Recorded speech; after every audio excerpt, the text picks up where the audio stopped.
CM KCR ने राज्य में बाढ़ की स्थिति की समीक्षा की। उन्होंने बाढ़ग्रस्त क्षेत्रों की स्थिति, राहत और पुनर्वास उपायों के बारे में जानकारी ली।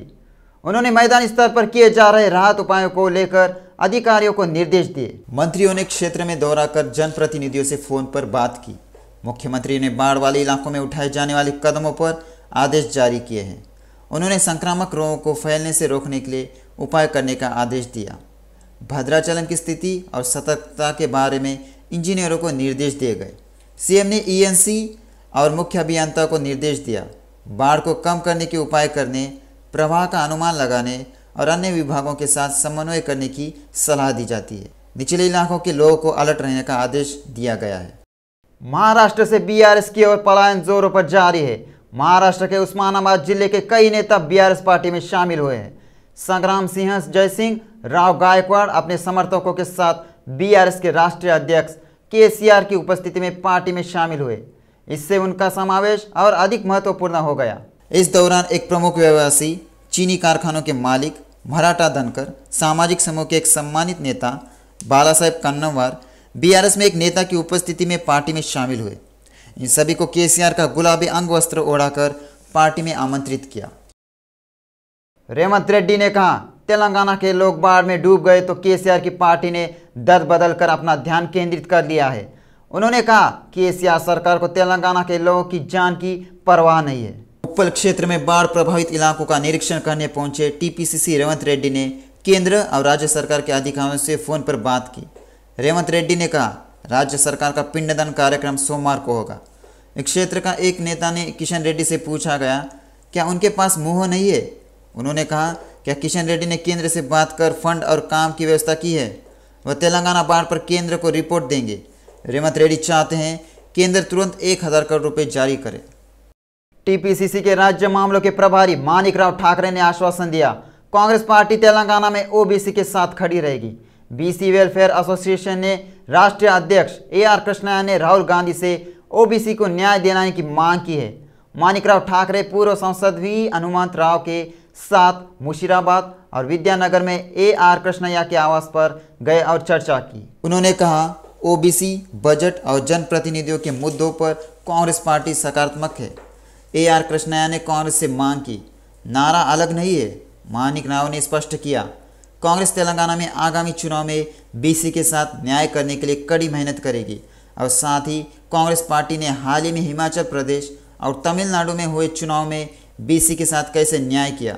उन्होंने साफ किया, कांग्रेस तेलंगाना में सत्ता में आएगी और ओबीसी की समस्याओं का भी समाधान करेगी। पूरे ओबीसी जो तेलंगाना में बड़ी तादाद में है, उनको न्याय दिलाने के लिए राहुल जी जिस तरीके से बात करते हैं, उसको अमल में लाने की कोशिश की उम्मीद ओबीसी में जगी है। तो उसी के इसमें आज R कृष्णैया जी, उनकी भी सोच वही है। तो तेलंगाना के ओबीसी भाइयों के लिए हमें क्या करना चाहिए, R कृष्णैया जी से हमने बात की और उन्होंने जो भी बात हमारे सामने रखी, वो कांग्रेस पार्टी की, हमारे नेतृत्व की सोच है, उसको ही आगे बढ़ाने की कोशिश कांग्रेस पार्टी तेलंगाना में करेगी। और हमने ये R कृष्णैया जी को विश्वास दिलाया कि कांग्रेस पार्टी तेलंगाना में ओबीसी के साथ खड़ी होकर उनकी जो भी समस्या है, यहाँ पे ज़्यादा से ज़्यादा जो बजट है स्टेट का, वो ओबीसी को मिलना चाहिए। जहाँ प्रतिनिधित्व है, ज़्यादा से ज़्यादा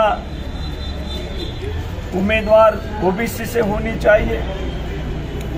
ये सभी बातें उन्होंने हमसे की और मैं समझता हूँ कि कांग्रेस पार्टी के विचार और R कृष्णैया जी के विचार अलग नहीं है। बाकी भी ओबीसी में के सभी वर्ग के नेतृत्व भी हमें यहाँ पे मिले। बीजेपी के उपाध्यक्ष कासम वेंकटेश्वरलू को इसलिए निकाल दिया गया। जिट्टा बालकृष्ण रेड्डी को किशन रेड्डी की आलोचना करने के स्तर पर नहीं है। जिट्टा बालकृष्ण रेड्डी एक तेलंगाना कार्यकर्ता है, लेकिन बीजेपी उन्हें क्यों निलंबित कर रही है? उन्होंने आलोचना करते हुए कहा, जिट्टा और सूरजमुखी फूल के बीच कोई अंतर नहीं है। जिट्टा पर खुद को एक कार्यकर्ता के रूप में प्रचारित करने का आरोप है। उन्होंने आलोचना की, जिट्टा को पहले भी जमानत नहीं मिली, कई पार्टियों को बदलने का इतिहास यह है। जिट्टा केवल कांग्रेस पार्टी द्वारा दी गए स्क्रिप्ट पढ़ रहे हैं। उन्होंने सवाल किया, जब राजा सिंह को निलंबित किया गया तब उन्होंने बात क्यों नहीं की? उनका तर्क था, यदि जिट्टा एक अच्छे नेता होते तो इतनी सारी पार्टियां नहीं बदलते। बताया जा रहा है बैंक जल्द ही जिट्टा की संपत्ति जब्त करने की तैयारी में है। कुछ दिनों में जिट्टा भुवनगिरी में नजर नहीं आएंगे। बीजेपी नेता बुरा नरसैया गौड़ ने कहा, राज्य में सीमा क्षेत्र में उफान देखने को मिल रहा है। बाढ़ से अब तक 33 लोगों की मौत हो चुकी है, काफ़ी संपत्ति का नुकसान हुआ है। उन्होंने कहा, कई सड़कें बह गई, तालाब क्षतिग्रस्त हो गए और फसलें बर्बाद हो गई। नरसैया गौड़ ने आलोचना की, केसीआर महाराष्ट्र में जो कुछ हुआ है उस पर प्रतिक्रिया दिए बिना राजनीति करने जा रहे हैं। तेलंगाना में भारी बारिश के भयंकर तबाही मचाई है। इस भारी बारिश के कारण कई लोग बेघर हो गए हैं और कई लोग पुनर्वास केंद्रों से घर नहीं जा पा रहे हैं। भारी बारिश और बाढ़ के कारण वरंगल और खम्मम जिलों में कुल 17 लोगों की मौत हो गई, जबकि 9 अन्य लापता है। एनडीआरएफ की विशेष टीमें लापता लोगों की तलाश कर रही है। उनके लिए रेस्क्यू ऑपरेशन जारी है।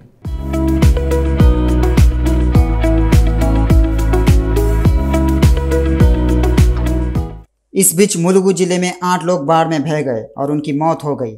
अधिकारियों ने बताया कि हनुमाकोंडा जिले में 3, संयुक्त खम्मम जिले में 3, महबूबाबाद जिले में 2 और भूपालपल्ली जिले में 1 व्यक्ति की मौत हो गई। मुलुगु जिले के मलयाला में बाढ़ में बह गए लोगों के शव मिले हैं। मृतकों की पहचान अज्जू, शरीफ, महबूब खान, सम्मक्का, माजिद, करीम, राशिद और बीबी के रूप में की गई।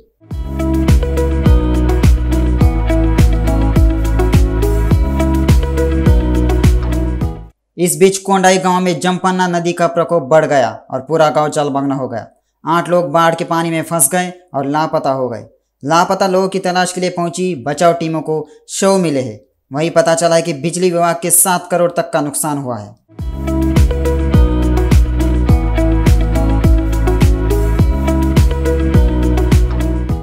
मुलुगु जमपन्ना नदी में बाढ़ के कारण जान गंवाने वाले परिवारों को मंत्री सत्यवती राठौर ने 4 लाख रुपए का मुआवजा देने की घोषणा की है। तत्काल सहायता के तहत 25,000 की आर्थिक सहायता दे रहे हैं। मंत्री ने आश्वासन दिया कि सरकार बाढ़ पीड़ितों को हर संभव सहायता प्रदान करेगी।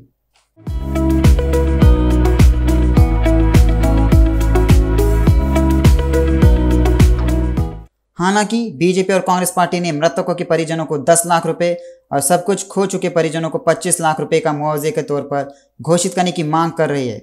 विधायक किटेला राजेंद्र ने बाढ़ प्रभावित परिवारों को 1 लाख रुपए देने की मांग की है। उन्होंने मांग की कि सरकार तुरंत प्रतिक्रिया दे और आवश्यक मदद करे। विपक्षी दलों का कहना है कि यह तीसरी बार है जब वरंगल में बाढ़ आई है और सरकार गहरी नींद में है।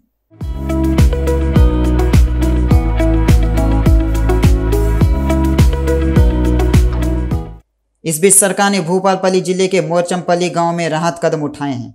बाढ़ में फंसे सभी लोगों को केसीआर सरकार ने सुरक्षित स्थानों पर पहुंचाया है। बारिश और बाढ़ के कम होते देख पुनर्वास केंद्रों से कुछ लोग अपने अपने गांव पहुंच गए हैं। कुछ घर कीचड़ में फंस गए और कारण उनकी पहचान नहीं हो रही है। घर में रखा सामान कीचड़ से नष्ट हो गया।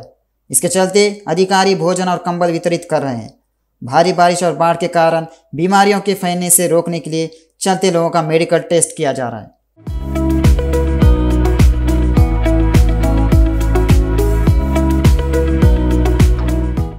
दूसरी ओर तेलंगाना हाईकोर्ट ने सरकार को बाढ़ पीड़ितों के लिए राहत उपाय पर रिपोर्ट पेश करने का आदेश दिया है।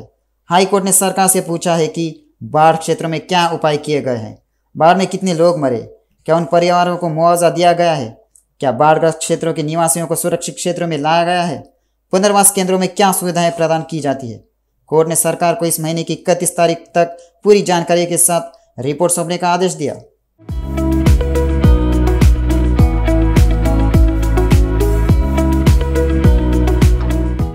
हैदराबाद के दोनों जलाशयों में भारी मात्रा में बाढ़ का पानी आ रहा है।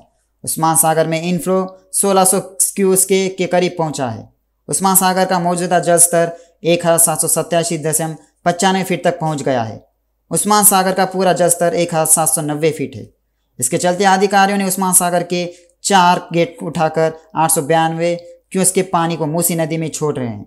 इसी क्रम में हिमायतनगर में 3000 क्यूसेक का इनफ्लो आ रहा है। हिमायतनगर का मौजूदा जलस्तर 1762.20 फीट तक पहुंच गया है। हिमायत सागर का पूरा जलस्तर 1763.50 फीट है। यह देख अधिकारी हिमायत सागर के गेट उठाकर 2750 क्यूसेक के पानी छोड़ रहे हैं।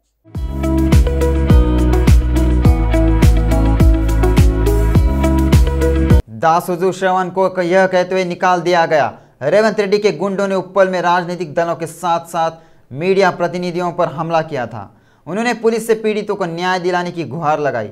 रेवंत रेड्डी एंड कंपनी के हमले की निंदा करते हुए रेवंत रेड्डी के अनुयायी भी ठगों की तरह व्यवहार कर रहे थे, जैसे कि वे राजा की प्रजा हो। दासोजी की आलोचना यह है, रेवंत 6 दिनों से लुटेरों के समर्थन में काम कर रहे हैं। उन्होंने कहा, रेवंत आसमान में एक छेद की तरह काम कर रहे हैं। जब बारिश होती है तो वह नुकसान को लेकर राजनीति करते हैं। दासोजी श्रवण ने स्पष्ट किया, यदि रेवंत द्वारा मृतकों का पिंडदान कर रहे हैं तो केसीआर तेलंगाना के लोगों की जान बचा रहे हैं।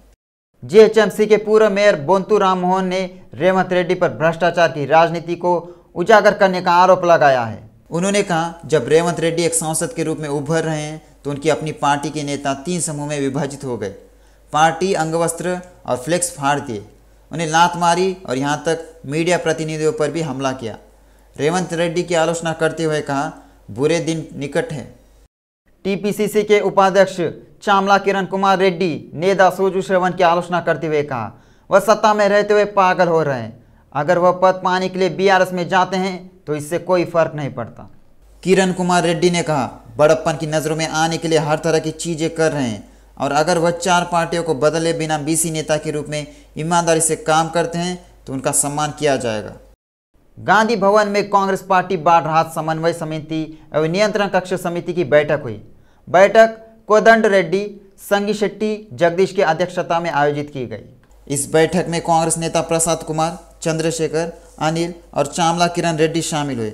वरिष्ठ कांग्रेस नेता कोदंड रेड्डी ने कहा, मोदी और केसीआर सरकार की नीतियों के चलते लोगों को कई कठिनाइयों का सामना करना पड़ रहा है। जीएचएमसी की डिप्टी मेयर मोती श्रीलता ने बॉक्स ड्रेन के काम में ढिलाई और देरी को लेकर चेतावनी दी है। टीटीयूसी के संस्थापक अध्यक्ष शोभन रेड्डी ने तारनाका डिवीजन के गोकुल नगर में नए बॉक्स ड्रेन कार्यों का औचक निरीक्षण किया। मोती श्रीलता ठेकेदारों को गुणवत्तापूर्ण काम करने की सलाह दी है। उन्होंने चेतावनी देते हुए कहा, अन्यथा कार्रवाई की जाएगी। इस मौके पर उन्होंने सुझाव दिया, स्थानीय लोगों को परेशानी पहुंचाए बिना काम पूरा किया जाना चाहिए। पठान चेरुवु के वरिष्ठ पत्रकार मोटूरी नारायण राव को मानद डॉक्टरेट की उपाधि से सम्मानित किया गया है।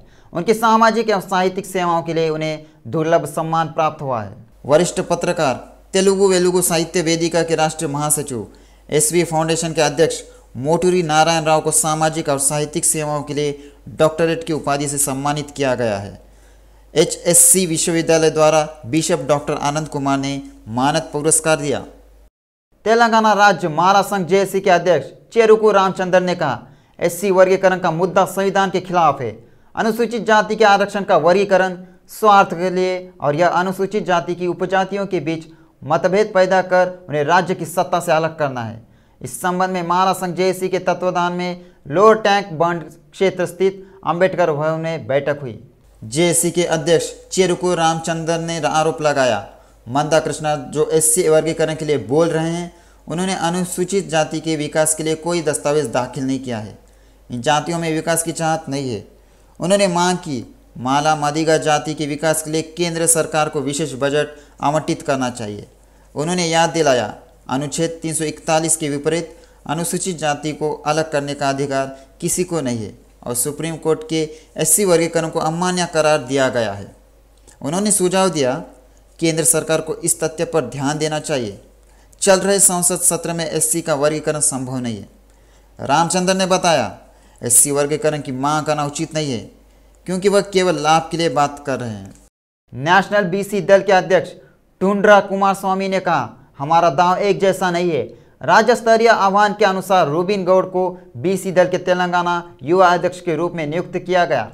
कुकटपल्ली के KPHB 90वें चरण में आयोजित कार्यक्रम में मुख्य अतिथि राष्ट्रीय बीसी दल के अध्यक्ष ढूंढरा कुमार स्वामी थे। इस अवसर पर रूबिन गौड़ को नियुक्ति पत्र प्रदान कर बधाई दी गई। ढूंढरा कुमार स्वामी ने मांग की आगामी तेलंगाना विधानसभा चुनाव में बीसी की आबादी को ध्यान में रखते हुए टिकटों का आवंटन किया जाना चाहिए। ढूंढरा कुमार स्वामी ने कामना की रूबिन गौड़ बीसी के लिए जीवन देने वाले व्यक्ति हैं और वह राष्ट्रीय बीसी दल को और आगे ले जाएंगे। उन्होंने कहा, युवा राष्ट्रीय बीसी दल की रीढ़ है। बीसी में जीवन शक्ति भरने के लिए युवाओं का प्रयास सराहनीय है। कई बार बीसी नेताओं ने चुनाव के दौरान पदों के लिए कुर्बानियां दी है। विभिन्न पार्टियों में बीसी नेताओं को इस बार ऐसा ना करने को कहा गया। उन्होंने कहा, बलिदान देकर हम केवल अच्छा नाम कमा रहे हैं, अन्यथा हम आने वाली पीढ़ियों के साथ न्याय नहीं कर पाएंगे। ढूंढरा कुमार स्वामी ने चेतावनी दी, नेशनल बीसी दल चुनाव के दौरान बीसी कार्ड से पैसा खर्च करने वाले नेताओं को ढूंढेगा। हैदराबाद के पूर्व मेयर बंडा कार्तिक चंद्र रेड्डी ने अपना गुस्सा जाहिर करते हुए कहा, यह शर्म की बात है, तेलंगाना सरकार ने गरीब लोगों को बुनियादी सुविधाएं भी मुहैया नहीं कराई है। यह दुर्भाग्यपूर्ण है। मोंडी बंडा नगर के निवासी बाढ़ के कारण समस्याओं से जूझ रहे हैं और एक भी जनप्रतिनिधि नहीं आया। नगरवासियों की पीड़ा देखकर वह दुखी हुए। हैदराबाद के पूर्व मेयर कार्तिका चंद्र रेड्डी ने शिकायत की, वह लगभग 40 वर्षों से बिजली, शुद्ध पानी और शौचालय जैसी बुनियादी सुविधाएं के बिना यहाँ रह रहे हैं। उन्होंने सिकंदराबाद निर्वाचन क्षेत्र के अड्डागुट्टा डिवीजन में मोंडी बंडा नगर बस्ती का दौरा किया। सत्ता पर काबिज विपक्ष की होड़ के बीच बीआरएस हैट्रिक लगाने की तैयारी में है। इस क्रम में पार्टी नेता ने बीआरएस बैठकों पर फोकस किया। ऐसा लगता है नेता केसीआर ने खुफिया रिपोर्ट पर पुनर्विचार किया है। असली खुफिया रिपोर्ट में क्या कहा गया, क्या करने जा रहे बीआरएस बॉस, देखिए कहानी।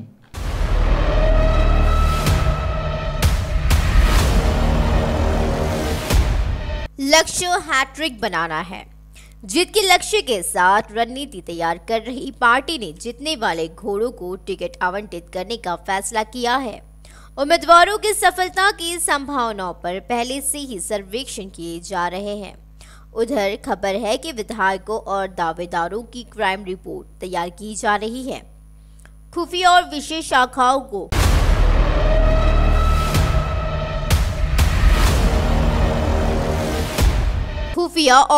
शाखाओं को पहले ही तैनात किया जा चुका है।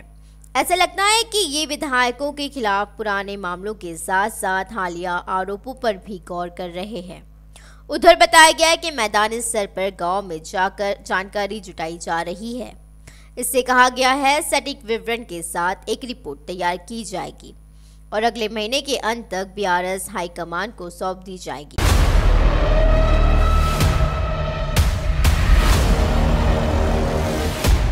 हाल ही में एसोसिएशन ऑफ डेमोक्रेटिक रिफॉर्म्स और नेशनल इलेक्शन वॉच ने राष्ट्रव्यापी सर्वेक्षण किया और आपराधिक रिकॉर्ड वाले विधायकों पर रिपोर्ट जारी करी है।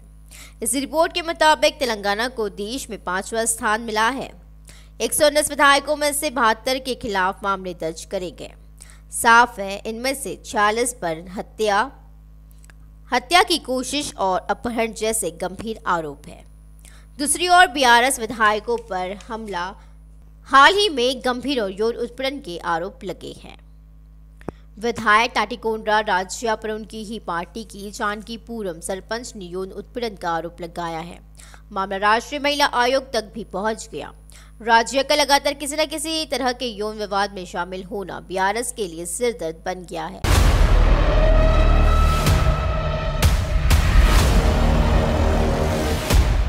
पार्टी नेतृत्व को लगता है जब राज्य में नव्या का मामला सुलझा तो उन्होंने इस तरह से काम किया जिससे पार्टी को नुकसान हुआ। बलमपल्ली विधायक चनैया पर सेजल नाम की युवती ने गंभीर यौन उत्पीड़न का आरोप लगाया है। यह मामला राष्ट्रीय महिला आयोग तक भी पहुंच गया। सेजल के मामले में बीआरएस हाईकमान ने कोई प्रतिक्रिया नहीं दी, लेकिन ये कहना होगा चनैया का व्यवहार ध्यान आकर्षित करने वाला है। विधायक चनैया पर कार्रवाई करने का आरोप लगा रही सेजल का विपक्ष ने भी समर्थन किया। एक मामले में तो युवती ने आत्महत्या करने से भी गुरेज नहीं किया। कहा जा सकता है कि इस बार उन्हें टिकट मिलना मुश्किल है।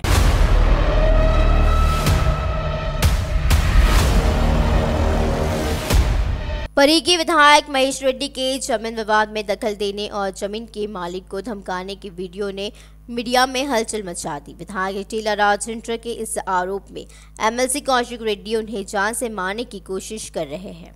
राजस्व पर हलचल मच गई और केटीआर ने खुद भी ऐलान किया है उनकी सुरक्षा की जाएगी, चूंकि राज्य पुलिस व्यवस्था को कोई खतरा नहीं है, इसलिए केंद्र सरकार ने टेला को वायु श्रेणी की सुरक्षा दी है। दूसरी ओर मुदिराज समुदाय के खिलाफ एमएलसी कौशिक रेड्डी के हालिया आरोपों की कड़ी आलोचना हुई है।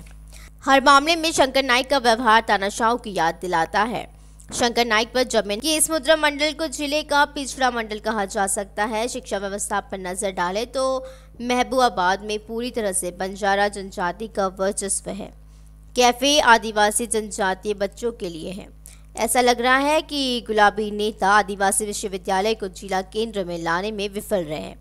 आलोचनाएं होती है उन्होंने आदिवासी विश्वविद्यालय लाने की कोशिश तक नहीं की और अगर छात्र संघ आंदोलन करते हैं तो उन पर केस कर दिया जाता है। कहा जा सकता है चुनाव के दौरान शंकर नाइक ने क्षेत्र की जनता से जो वादे किए थे वे खोखले ही रह गए हैं। जनगांव विधायक मुतुरेड्डी पर जमीन कब्जा करने का आरोप लगा है। मुतुरेड्डी की बेटी ने आरोप लगाया विधायक ने नगरपालिका को दी गई जमीन पर कब्जा कर लिया है। कई विधायकों पर है गंभीर आरोप। बीआरएस के लिए सरदर्द बन गया है। ये दिलचस्प हो गया है कि जिन विधायकों पर यह आरोप लगा है उन्हें टिकट मिलेगा या फिर नहीं। यह तथ्य जनप्रतिनिधि कब्जे, यौन उत्पीड़न और हत्या की राजनीति का अखाड़ा बन रहे हैं। सत्तारूढ़ दल में कई तरह की चर्चाओं को जन्म दे रहा है। ऐसा लगता है कि पार्टी के भीतर यह चर्चा की जिन लोगों पर आरोप लगे हैं उन्हें टिकट नहीं मिलेगा और अगले चुनाव में नए उम्मीदवारों को पार्टी नेता बनने का मौका दिया जाएगा। इसके लिए एक मजबूत ईंधन बन गया है। कांग्रेस और बीजेपी आक्रामक तरीके से आगे बढ़ रही है तो दूसरी तरफ अपनी ही पार्टी के विधायकों पर गंभीर आरोप लग रहे हैं। ऐसे में बीआरएस सतर्क हो गई है। सरकारी खुफिया विभाग से जुड़े कर्मियों को तैनात किया गया है। यह संबंधित विधायकों के खिलाफ दर्ज मामले और नवीनतम आरोपों के संबंध में व्यापक जानकारी एकत्र कर रहा है। यहाँ तक कि पुलिस अधिकारियों को तबादलों में कुछ विधायकों द्वारा दक्षिणा लेने के आरोपों को भी जानकारी सामने आ रही है। टिकट दिया तो कितनी बैठकें सफल होगी, यह उस पर सटीक जानकारी भी एकत्र करता है। यह भी देख रही है मामलों और आरोपों का संबंधित विधायकों की सफलता की संभावना पर किस हद तक प्रभाव पड़ता है, यह भी पता चलता है। संबंधित विधायकों का जनता और कार्यकर्ताओं के बीच कितना प्रभाव है। हालांकि बीआरएस प्रमुख केसीआर ने कहा कि सभी सीटरों को टिकट आवंटित किए जाएंगे, लेकिन अभियान चल रहा है। खुफिया एजेंसियों से पूरी रिपोर्ट मिलने के बाद ही इसका विश्लेषण किया जाएगा और किसे टिकट देना है इस पर निर्णय लिया जाएगा। दूसरी ओर कांग्रेस और भाजपा से मैदान में उतरने के इच्छुक प्रत्याशियों की अपनी ही पार्टी के दावेदारों की सकारात्मकता और नकारात्मकता के बारे में भी ब्यौरा जुटाया जा सकता। दूसरी ओर कांग्रेस और भाजपा से मैदान में उतरने के इच्छुक प्रत्याशियों की अपनी ही पार्टी के दावेदारों की सकारात्मकता और नकारात्मकता के बारे में भी ब्यौरा जुटाया जा रहा है।